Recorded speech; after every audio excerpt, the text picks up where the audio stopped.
ಕೆಲವು ಬಾರಿ ಯೋಚನೆ ಮಾಡ್ತೀವಿ, ಪ್ರೀತಿ ಮಾಡ್ತಾ ಇರಬೇಕಾದ್ರೆ ನಮ್ಮನ್ನು ಯಾವತ್ತಾದರೂ ಅವ್ರು ಬಿಟ್ಟು ಹೋಗ್ತಾರಾ ಅಂತ. ಖಂಡಿತವಾಗಿ ಒಂದಿನ ಬಿಟ್ಟು ಹೋಗ್ತಾರೆ. 1000ಕ್ಕೆ 10% ಮಾತ್ರ ಪ್ರೇಮ ವಿವಾಹಗಳಾಗತ್ತೆ. ಇನ್ನು ಮಿಕ್ಕ 90%ಗಳು ಒಂದು ಹುಡುಗಿ ಬಿಟ್ಟು ಹೋಗ್ಬೋದು ಅಥವಾ ಹುಡುಗನೇ ಬಿಟ್ಟು ಹೋಗ್ಬೋದು. ಆದರೆ ಬಿಟ್ಟು ಹೋಗುವಾಗ ಅವರ ಮನಸ್ಸಿನಲ್ಲಿ ಇಟ್ಟು ಹೋಗುವಂತಹ ಆಸೆಗಳು, ಕನಸುಗಳು, ಭಾವನೆಗಳು ಇದನ್ನು ಮರೆಯೋದಕ್ಕೆ ಹೇಗೆ ತಾನೇ ಸಾಧ್ಯ? ಎಷ್ಟೋ ಜನರು ಇದನ್ನು ಕೆಲವರಲ್ಲಿ ಹೇಳಿಕೊಂಡು ಹತ್ತು ಸುಮ್ಮನಾದರೆ ಮತ್ತೆ ಕೆಲವರು ಪ್ರಾಣವನ್ನೇ ಬಿಟ್ಟು ಬಿಡುತ್ತಾರೆ.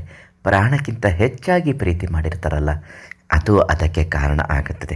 ಇಂತಹ ಸಮಸ್ಯೆಗಳು ಬಂದಾಗ, ಪ್ರೀತಿಸಿದವರು ಬಿಟ್ಟು ಹೊರಟು ಹೋಗುವಾಗ ಇಂತಹ ಪ್ರೀತಿಯನ್ನು ಮರಳಿ ಪಡೆಯಬೇಕು ಅಂದರೆ ಈ ಒಂದು ತಂತ್ರ ಪಂಡಿತ್ ಶಿವಾನಂದ ಗುರುಗಳು ತಿಳಿಸಿಕೊಟ್ಟಿದ್ದಾರೆ. ಅದನ್ನು ಮಾಡೋದ್ರಿಂದ ನೀವೇ ಬಿಟ್ಟರೂ ಅವರು ನಿಮ್ಮನ್ನು ಬಿಡುವುದಿಲ್ಲ. ಹುಚ್ಚರ ಹಾಗೆ ನಿಮ್ಮ ಹಿಂದೆಯೇ ಬಂದು ಪ್ರೀತಿ ಮಾಡುತ್ತಾರೆ. ಈ ತಂತ್ರ ಯಾವುದು, ಅದನ್ನು ಹೇಗೆ ಮಾಡಿಕೊಳ್ಬೇಕು ಅಂತ ಇವತ್ತಿನ ವಿಡಿಯೋದಲ್ಲಿ ತಿಳಿಸ್ಕೊಡ್ತೀವಿ. ನಿಮಗೆ ಇಂತಹ ಸಮಸ್ಯೆಗಳಿದ್ದರೆ ಪ್ರೇಮಿಗಳನ್ನು ಒಂದು ಮಾಡಿರುವ ಹೆಗ್ಗಳಿಕೆ ಇವರದ್ದು. ಪಂಡಿತ್ ಶಿವಾನಂದ ಗುರುಗಳಿಗೆ ಒಂದು ಕರೆ ಮಾಡಿ, ತುಂಬ ಚೆನ್ನಾಗಾಗುತ್ತೆ. ಸಾಕಷ್ಟು ಜನರಿಗೆ ಇಂತಹ ಸಮಸ್ಯೆಗಳು ಬಂದಾಗ ಮನೆ ಹತ್ತಿರ ಇರ್ತಕ್ಕಂತಹ ಹುತ್ತದ ಮಣ್ಣನ್ನು ಒಂದು ಮುಷ್ಟಿ ತೆಗೆದುಕೊಂಡು ಬರಬೇಕು. ಹುತ್ತದ ಮಣ್ಣಿಗೆ ಅರಿಶಿಣದ ನೀರನ್ನು ಹಾಕಿ ಚೆನ್ನಾಗಿ ಕಲಸಬೇಕು.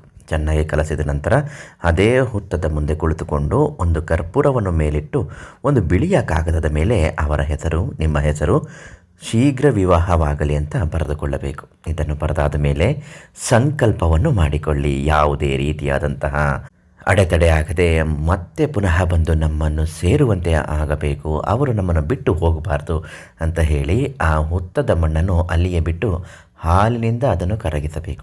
ಆಮೇಲೆ ನೋಡಿ ಪುನಃ ಬಂದು ನಿಮ್ಮನ್ನು ಸೇರುತ್ತಾರೆ. ಇದನ್ನು ಮಾಡುವ ಮೊದಲು ಪಂಡಿತ್ ಶಿವಾನಂದ ಗುರುಗಳಿಗೆ ಒಂದು ಫೋನ್ ಮಾಡಿ.